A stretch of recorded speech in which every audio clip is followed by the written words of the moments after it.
नमस्कार। आज की इस चर्चा में हम सीधे एक ऐसे विषय में उतरेंगे जो हमारे प्राचीन ग्रंथों और आधुनिक विज्ञान के बीच एक गजब का पुल बनाता है। हम सब ने पौराणिक कथाएं सुनी हैं, लेकिन क्या उनके पीछे कोई गहरा विज्ञान छिपा है? आज हम इन्हीं रूपकों के पीछे छिपे एडवांस्ड कॉस्मोलॉजी और फिजिक्स के रहस्यों को डीकोड करेंगे। चलिए बिना देर किए शुरू करते हैं।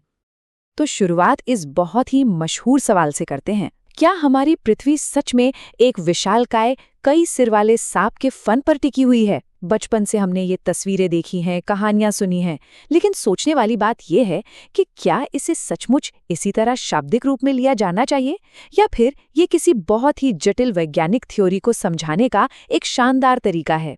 इसे गहराई से समझने के लिए हमें थोड़ा आधुनिक विज्ञान की तरफ रुख करना होगा। इस पूरी पहेली को सुलझाने की पहली चाबी है तरंगे यानी वेव्स। ब्रह्मांड की हर एक चीज, चाहे वो कोई ना दिखने वाला गॉड पार्टिकल हो या फिर कोई बहुत बड़ा ग्रह, वो लगातार एनर्जी छोड़ती है और सोखती है। और ये सब होता है तरंगों के जरिए। इलेक्ट्रोमैग्नेटिक, ट्रांसवर्स और लॉन्जिट्यूडनल तरंगे।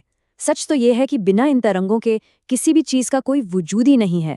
यही वो लगातार बहने वाली एनर्जी है जो पूरे यूनिवर्स को चला रही है। अब ये वेव एनर्जी आखिर कितनी अहम है, इसका अंदाजा इस बात से लगाया जा सकता है कि इंसान का देखना या सूंघना भी पूरी तरह से इन्हीं तरंगों पर टिका है।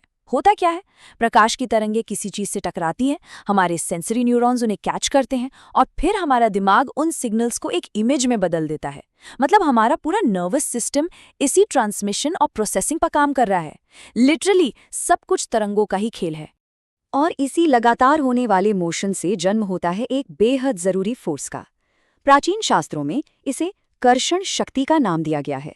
आसान भाषा में कहें तो ये एक तरह का जन्मजात आकर्षण या मैग्नेटिक फोर्स है। ब्रह्मांड का हर एक कण हमेशा हरकत में है, डायनामिक है, और ये लगातार होने वाली हलचल एक ऐसा अट्रैक्टिव फोर्स पैदा करती है जो मैटर को स्थिर होने से रोकती है और पूरे कॉस्मोस को एक साथ बांध कर रखती है, एकदम गोंद की तरह। अब जरा इस तुलना को देखते हैं। एक तरफ शास्त्रों में ब्रह्मांड पुरुष का जिक्र है, जो ब्रह्मांडीय अंडे को फोड़कर बाहर आते हैं, एक जबरदस्त धमाका और विस्तार। और दूसरी तरफ मॉडर्न साइंस की बिग बैंग थियरी भी तो बिल्कुल यही कहती है, एक सिंगल पॉइंट से अचानक बहुत तेजी से फैलना। अगर ये फैलाव नहीं होता तो सब कुछ अपनी जगह रुका रह जाता और कर्षण शक्ति कभी बन ही नहीं पाती। ये समानता वाकई हैरान करने वाली है ना? यहीं पर एक बहुत ही दिलचस्प नाम सामने आता है, संकर्षण। संकर्षण दरअसल शेषनाग का ही दूसरा नाम है। और इसका शाब्दिक अर्थ क्या है?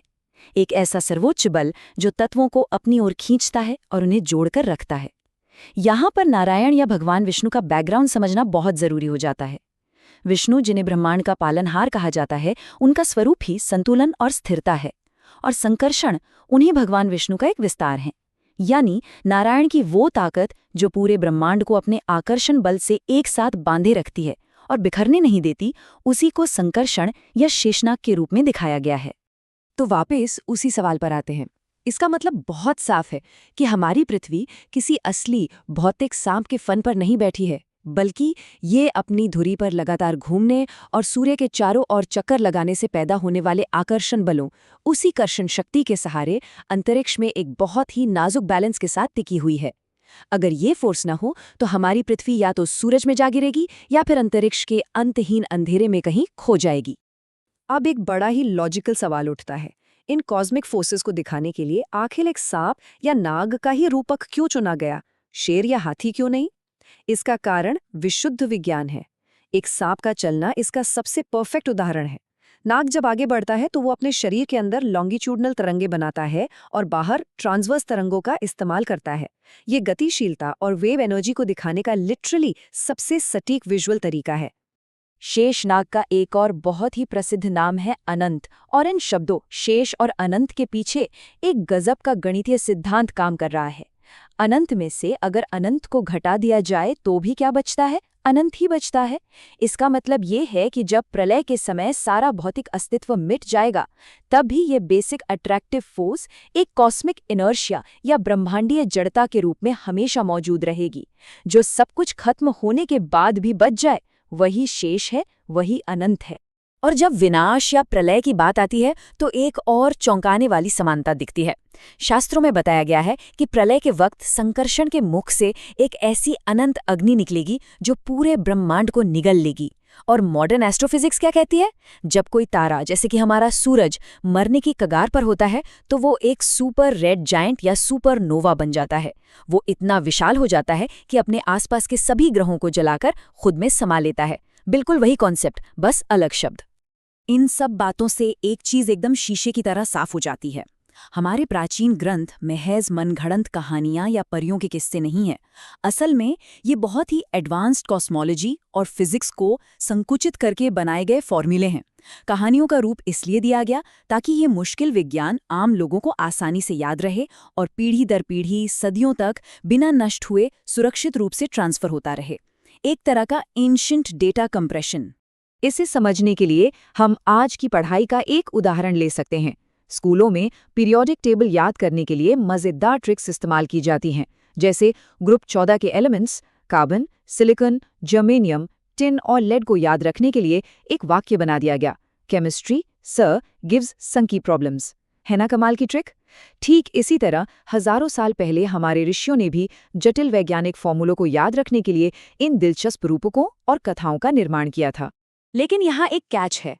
क्योंकि ये ग्रंथ बिल्कुल किसी जटिल साइंटिफिक फॉर्मूले की तरह हैं, इसलिए अगर इन्हें बस शाब्दिक तौर पर बिना गहराई में जाए समझने की कोशिश की जाएगी तो बहुत बड़ी गलतफहमियां पैदा हो सकती हैं। किसी भी मुश्किल गणित के फॉर्मूले को बिना सही टीचर के समझना नामुमकिन सा है ना? ठीक वैसे ही इन कथाओं के असली अर्थ को डिकोड करने के लिए एक योग्य और अनुभवी गुरु का मार्गदर्शन होना सबसे जरूरी है। अब हम अपनी इस चर्चा के बिल्कुल आखिरी पड़ाव पर है।